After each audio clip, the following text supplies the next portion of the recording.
So 1 year ago, I was very sad and lonely. I had not made any new friends and I was missing my family terribly. I was in a very bad place, and that's when I found Alone Together.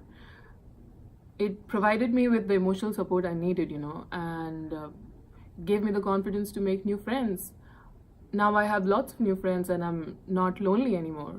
What's more, I'm even helping people on Alone Together to get through all of this.